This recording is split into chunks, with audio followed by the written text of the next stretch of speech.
আসসালামু আলাইকুম এভরিওয়ান, আমরা এসেছি কেক নিতে, কারণ বন্ধুর জন্মদিন সেলিব্রেট না করলে হয়। এদিকে আছেন আমাদের গ্রুপের শান্ত নম্র দুটি মানুষ। আসলে সবচেয়ে বেশি আমি শান্ত, সেটা বড় কথা না।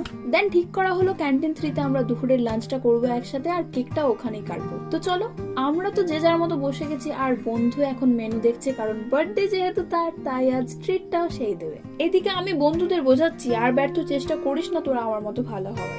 আর আমাদের বার্থডে বয় আজ ভীষণ খুশি, কারণ বন্ধুকে সম্বর্ধনা জানানো হয়েছে টাটকা গোলাপ দিয়ে। এই সেই ফুল, যে কোনো বিশেষ দিনে বা নর্মাল দিনকে বিশেষ করার জন্য ফুলের চেয়ে সুন্দর উপহার আর কিন্তু হয় না। তো এক বিশেষ টপিকে অনেক হাসাহাসির পর ফাইনালি বন্ধু তার বার্থডে কেকটা কাটছে। খুশি দেখছেন মুখে কেমন? বন্ধুকে অনেক অনেক শুভেচ্ছা রইলো, এভাবেই সে হাসি খুশি থাকুক সারাটা জীবন। এখানে ফোন রেখে শান্তিতে আমি কেক খাচ্ছি, আর এই ক্লিপটা কখন জানি আমার ফ্রেন্ড নিয়েছে তার ফোনে। পরে দেখলাম না, এটা অ্যাড করা যাক ব্লগে। We have something for you, brother. Please, happy birthday.